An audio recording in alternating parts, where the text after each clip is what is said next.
You do a thing where it's like, and I'm your host, Alex Jones, aka Chaos Black 21 on the Rooster Teeth website, and then Malachi would be like, and I'm your host, and I can be like, and I'm your host. I'm your host, Malachi, aka Chaos Black 21. I can say, and I'm your host, Hot Mess 75. I'm recording this hot mess too. This is the Player 4 Podcast. Join us each week as we talk about video games, entertainment, and pop culture, and bring in guests from the Rooster Teeth community. Player 4 has entered the game. Welcome, and it's another exciting episode of the Player 4 Podcast.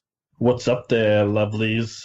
I'm Alex, aka Chaos Black 21, aka McSexy. Nobody calls you that.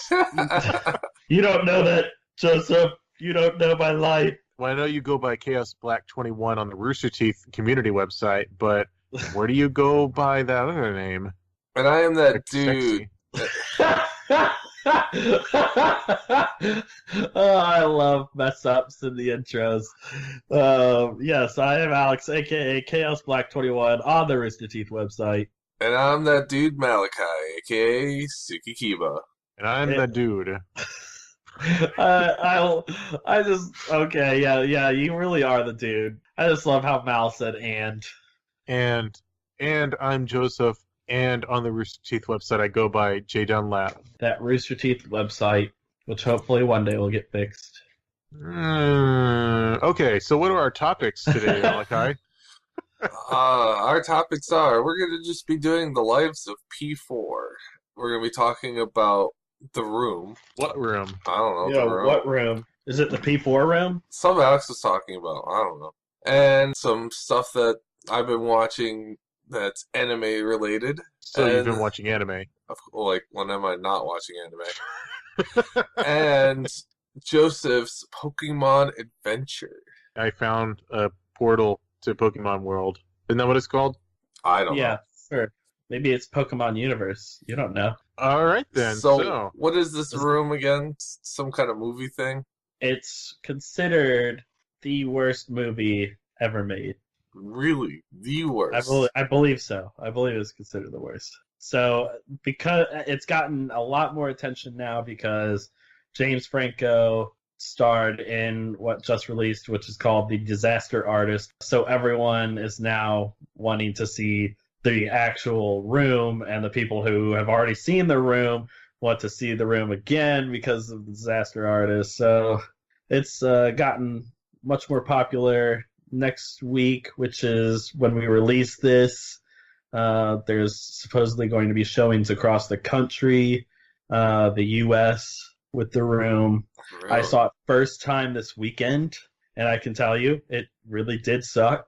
But in a good way, right? You know, it didn't pull off the shittiness as well as Trolls 2. Like, Trolls 2 is so crappy, but you just enjoy watching it because of its crappiness. The Room is just absolutely terrible and was not fun to watch at all. Well, I heard that it got high marks. If by high marks you mean dog crap marks. Well, I know it got high marks. Yes, hi Mark. No, I did not hit her. She's lying. Oh, hi Mark. You're my favorite customer. Hi, doggy. Oh, man. Yeah, I'm wanting to watch that with Gina so we can watch the Disaster Artist, because I understand it's really, really good. Yeah, I want to see the Disaster Artist as well. I like James Franco. James Franco is he's a person that people will either absolutely hate or absolutely love. There's no in between. And I'm on the side that loves James Franco. What side is that? The love side. Oh, what side is that? It's the love side in The Room. It's the left side. What side is that?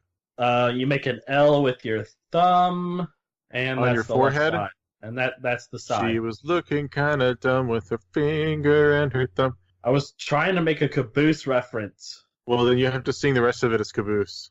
She was looking kind of dumb with her finger and her thumb in the shape of an L on her forehead. That was actually really good.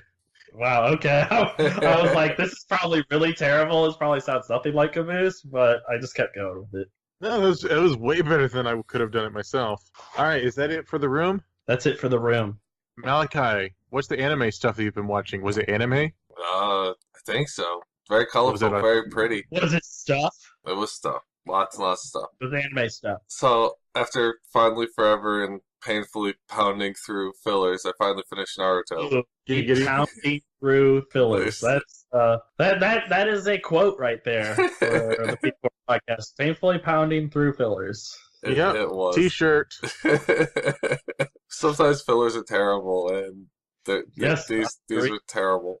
A lot of Naruto fillers are terrible. I cannot enjoy them. You can contest to that? I can contest to that. Yeah.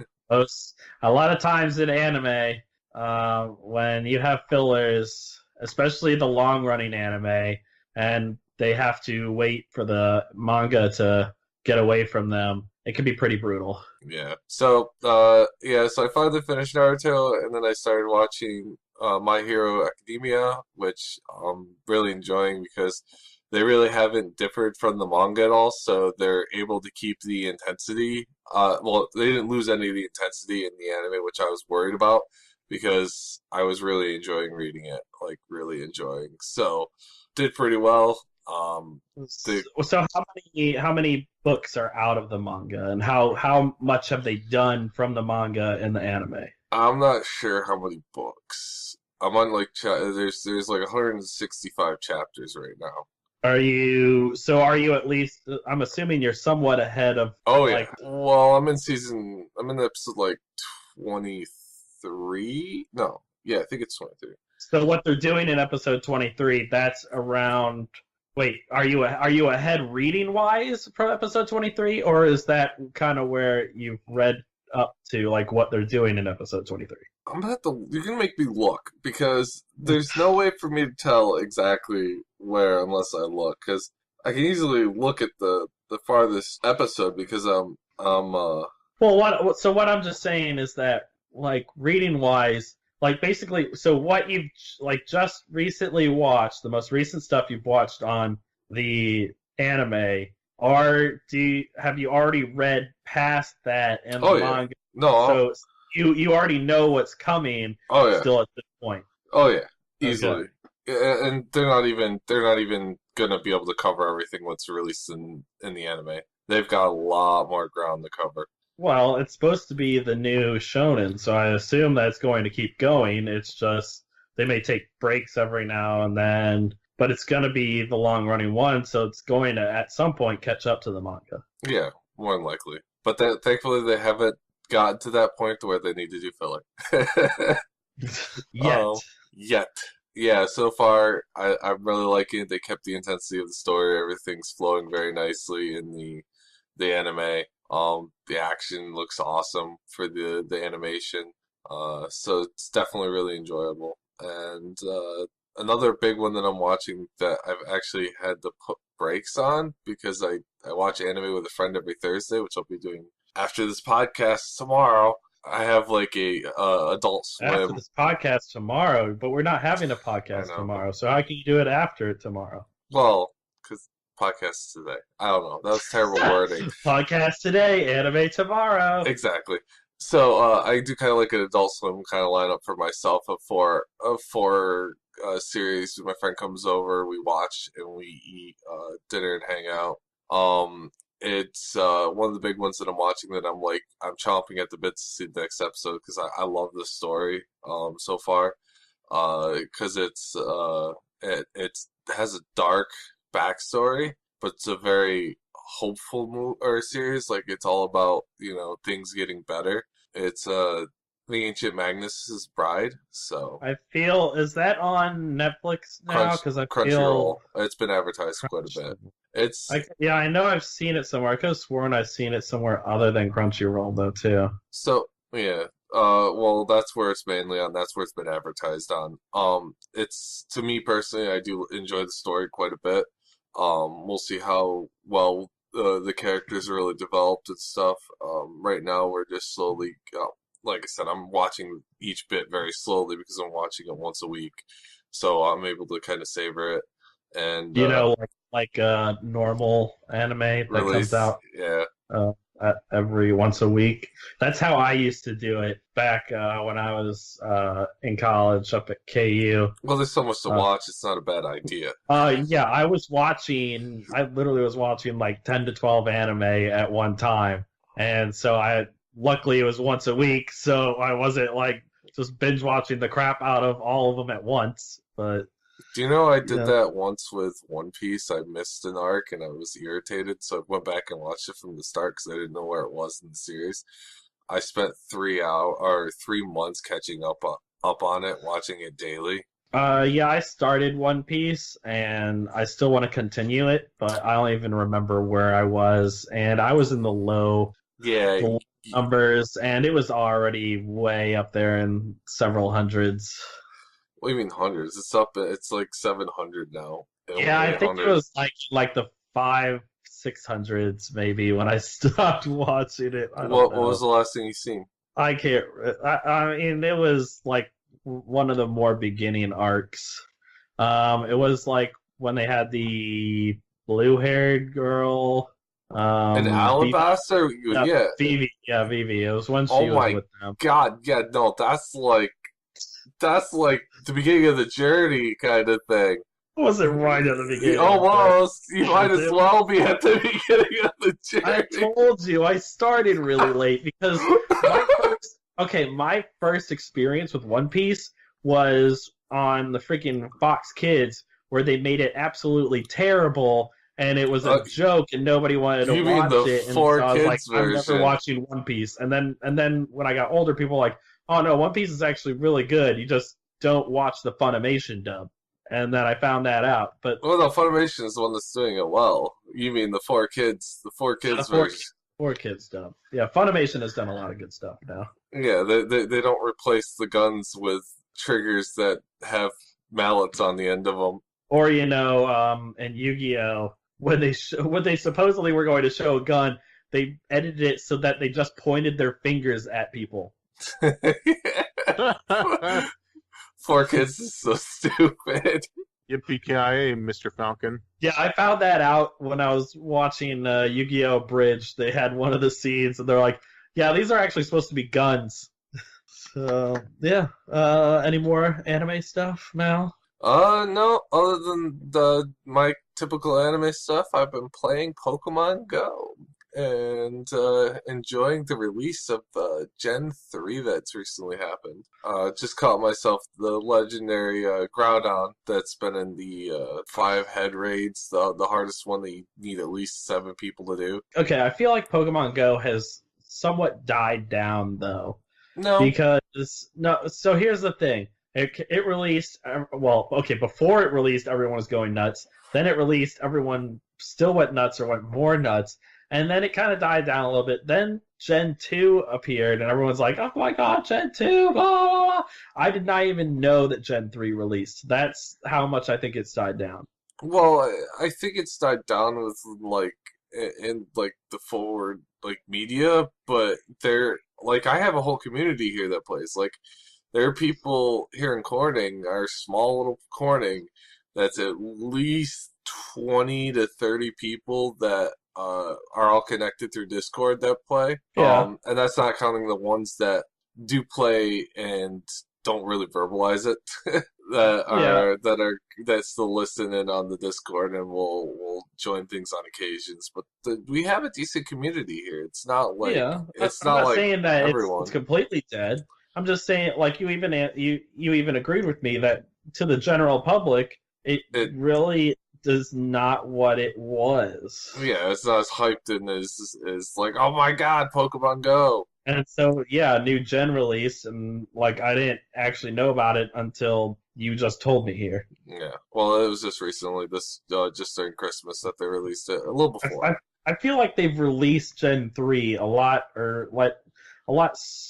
in between. Gen 2, it seemed, took a lot longer for them to release before. Well, you gotta think their development and with getting everything out is a little probably more streamlined-ish, and also with their disaster that happened with one of their events and they had to apologize to everyone, I bet they probably pushed to have it out a little sooner than later. Yeah, I can see that. I mean, I forget what the event also, was.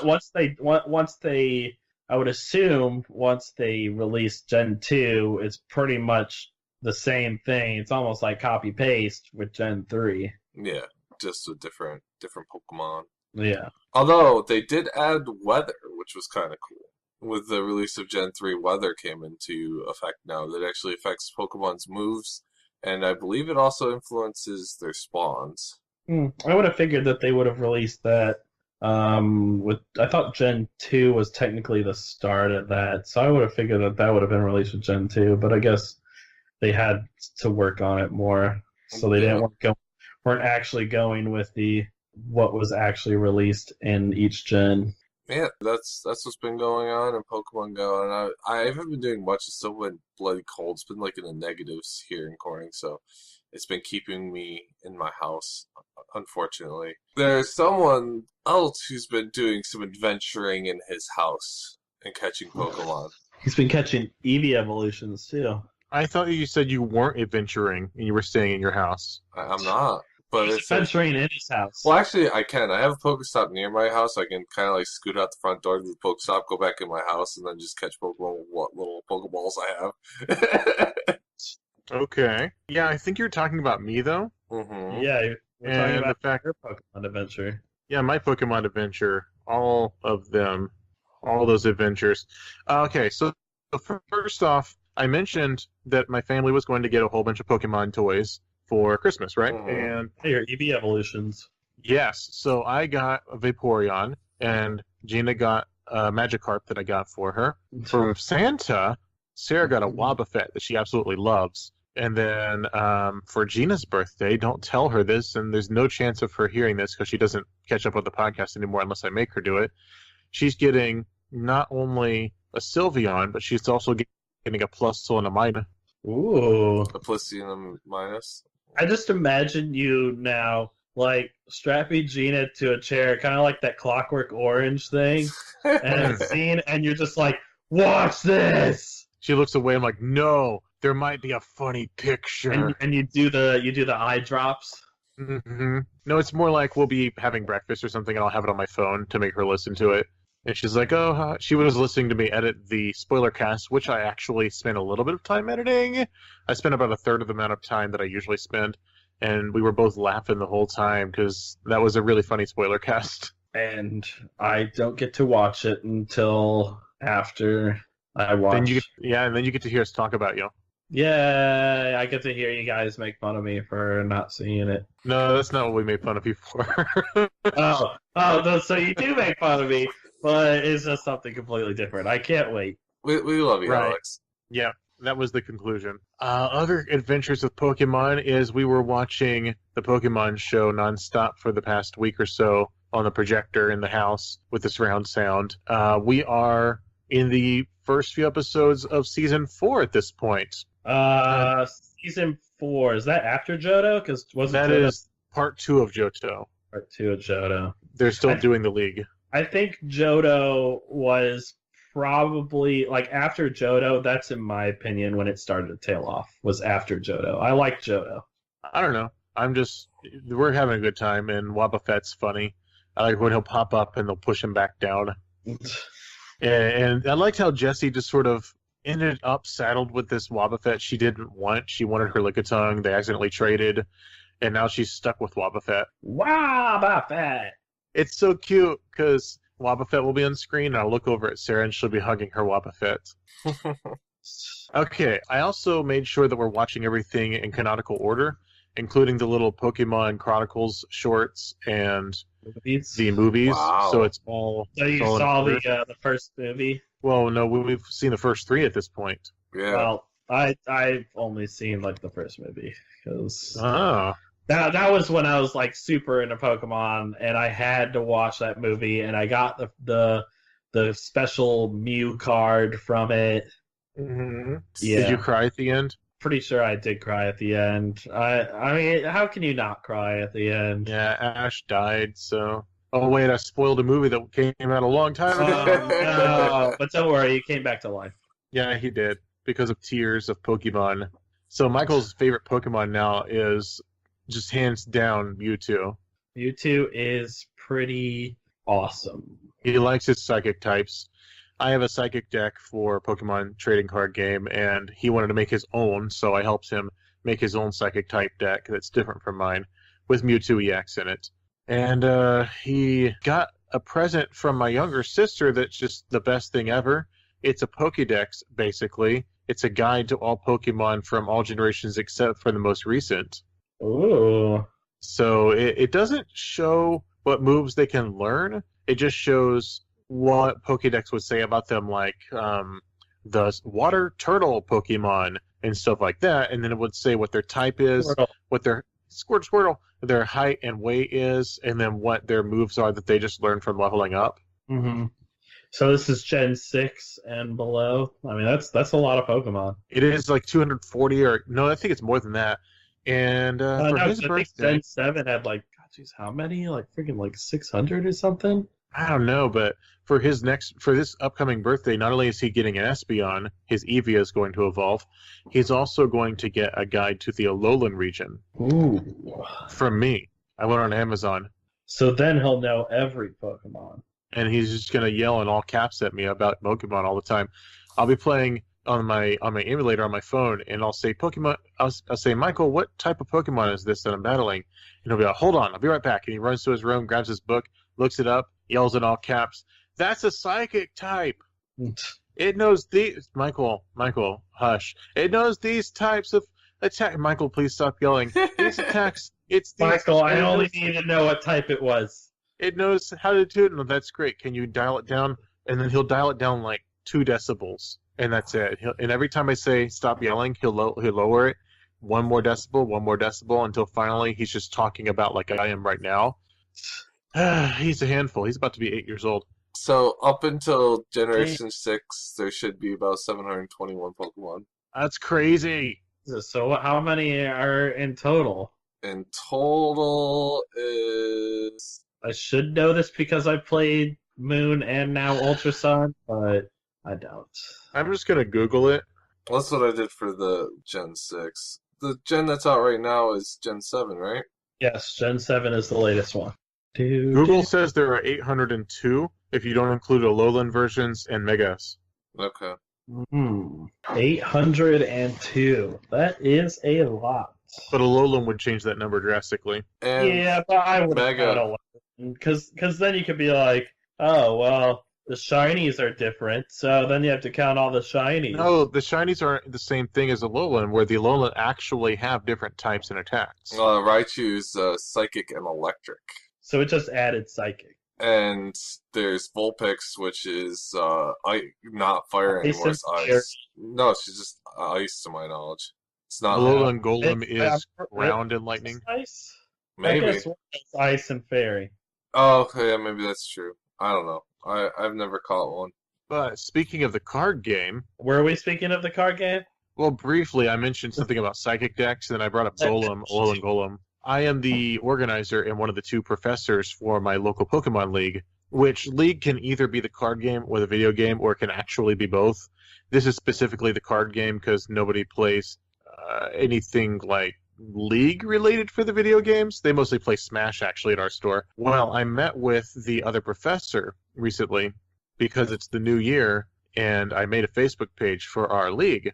The reason for that was there was a recent change in ownership and name of our local store that we play at, where Magic, Pokemon, and all that happens. The website of our league was directing to the Facebook page for the now defunct game store. Mm-hmm. I talked to Logan, the one who taught me how to play, and I said, should we have a Facebook page for our league as a way as a landing place for people who want to learn more about the league? And he said, yeah. And he had been one of the admins on the page for the previous store. So we made that on January 1st, and coincidentally, as a fresh start, linked it to the private group for the Pokemon players that we've had for a while. We are sort of rehauling the way that we do League. Now, anyone who's never done Pokemon League, the concept of it really is up to the organizer, but in some way, once a week, everyone meets up to play Pokemon card game or video game or both. There's some sort of, for the card game, some sort of requirement the organizer has for everyone to receive their promo card for the month. And the months are referred to as seasons 1, 2, and 3 of a given set that comes out each quarter. So we're currently in season 3 of Crimson Invasion. And the promos are Regice, Regirock, Registeel. I hope that Regigigas is the next one, but it could be that they only do like groups of 3 promos and you're just supposed to have to go get Regigigas. But they have abilities that relate to each other. If you have Regirock, Regice is not affected by the attacks of Stage 2 Pokemon. And if you have Regirock, then Registeel does 10 more damage. If you have Registeel something because you have Regice, and then Regigigas does almost actually EX, GX level damage, and he's not an EX or GX, but only if you have the other 3 on your bench is he allowed to attack. So it's designed for people who are just getting into the game to have some way to win the game. So it's pretty cool. Pretty cool. That's pretty interesting. cool. They actually have things that are Pokemon influence on the bench. Yeah, and that's sort of a thing sometimes, but not really. Usually a Pokemon's like, I don't get affected by EXs or GXs, or you can't hit my bench, and their ability is related to their bestowing the ability rather than the ability coming from something. So I'm not a huge fan of those cards, but I could imagine someone wanting to get into the game wants to be able to deal 180 damage because that wins games. Well, you can get Regigigas, get all the promo cards, and you're good to go. Because we give out 1 per week, you get a playset every month, basically, of each given card. At the end of the month, I then give out a code to redeem that card online. We get 1 code per every 4 promos. Ultimately, the organizer, Professor, decides what you have to do to receive the promo. You could participate in a tournament. You could do free play. You could play a game, and it's here. You can show up. You could bring a friend. I'm talking to Logan, and he says, back when he was a kid, the requirement was you had a little journal of little badges you could earn. I said, what? Badges? He said, yeah, you could do this and then they would stamp the thing and you would get the promo, and then you would have more requirements for the next one. And I said, I like this. You didn't? Oh, wow. So you never were involved in Pokemon back when I first started, because I had one of those booklets. I would like to see it, because I only learned Pokemon back in April. Oh, wow. Yeah, back when I first played, when the first 3 card sets came out, I actually had a book stamped with almost up to the Boulder badge, because we used to have it up at the mall when I was a kid. I would like to see that, because now the requirement is do whatever the TO says. I don't. It's probably buried in my boxes somewhere, so if I stumble across it, I'll let you see it. Well, we came up with this cool idea, which is, okay, so just like Magic, with Pokemon and many other games, a set comes out quarterly. Mm-hmm. Well, the Pokemon sets come out in February, and then all the way around to, I want to say, right at the end of October is when the last one of the year comes out. And our idea is when a set comes out, we do a tournament specifically to determine who the Elite Four will be for that set, the 3 seasons of that set. And then the Elite Four are considered the gym trainers. Mm-hmm. And then beating one of them in a game during official league time, which starts at 4, open play starts at 4, tournament starts at 6, we go till about 10. If you beat one of the Elite Four, then you get your badge from them for the month. They could also have an alternative way to get the badge if maybe they're just a really good player and you don't think you could beat them, and then they'll maybe give you a quest. They'll say, win a game with a water type, or deal 180 damage in 1 hit. Little quest that you can give, especially because we're trying to attract younger children to play, like my son, who's about to be 8, or the son of my music dean, who is 10 and also a Pokenut like my son. We sort of reset it at the beginning of each month, because at the end of the month, you get your promo code for the online game only if you've earned a certain amount of badges. The Elite Four changes every time a new set comes out. We have a tournament. Anyone who doesn't want to be one of the Elite Four doesn't have to try. And then they are the Elite Four for that set. Mm-hmm. And then they could even decide what their badge is. They could even give you like a little Pikachu pin or something like that as a way to show that you have beaten them. So it's something we're playing around with, and we want to have something like those journals. So that's what's going on with my Pokemon League. It is fun to try and build up the community, because this summer we went from having maybe 4 people per tournament to having, I think, somewhere around 12 in a tournament. We regularly have anywhere between 6 to 10 people for tournaments. Our most recent was 5, but it was the holidays. So anyone out there that plays Pokemon TCG, if you've got a cool scene at your local store or mall, then let me know somewhere, social media or the comments, what that's like, because I am very open to feedback. And Malachi, I'd love it if you could find your thing and tell me what's in it. Found images of the original one I had. Oh, sweet. You should send those my way, and Alex can put them in the video.